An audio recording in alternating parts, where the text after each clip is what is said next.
আজ ভাইয়ের রিকোয়েস্টে ভাইয়ের জন্য বানাচ্ছি একটা পেনদানি।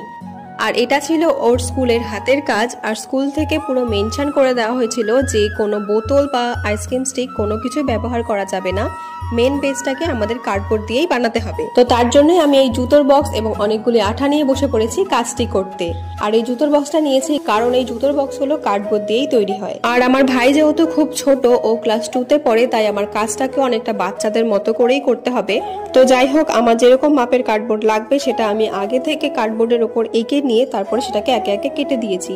আর মেন যেটা অর্থাৎ ফ্রন্ট এবং ব্যাকের কার্ডবোর্ড গুলোকে আমি পিঙ্ক কালারের আর্ট পেপার দিয়ে কভার করেছি এবং যে বক্সটা বানিয়েছি তার মধ্যে আমি হোয়াইট কালারের পেপার দিয়ে কভার করেছি। আর চলো কাজটা করতে করতে তোমরা যারা নাম নিতে বলেছিলে আমি তোমাদের নামগুলো নিয়ে নিই। আজকে আমি যাদের নাম নিচ্ছি তারা হলো পৃথা, তানিয়া, অনামিকা, সৃষ্টি, পিয়ু, অন্বেষা, অধৃতা। তো পুরো কাজটা হয়ে যাওয়ার পর আমি এর চোখ, মুখ এবং কান সবকিছু এঁকে নিয়েছি। আর তারপরেও আমার এটা খুব ফাঁকা ফাঁকা লাগছিল, তো আমি হাফ কার্স বীজ দিয়ে এগুলোকে একটু ডেকোরেট করে দিয়েছি। তো অবশেষে এটা তো কমপ্লিট হয়ে গেছে। আর তোমরা ছোটরা যদি চাও তাহলে কিন্তু ভিডিওটা দেখে দেখে তোমাদের স্কুলের হাতের কাজের জন্য এরকম একটা পেনদানি বানিয়ে নিতেই পারো।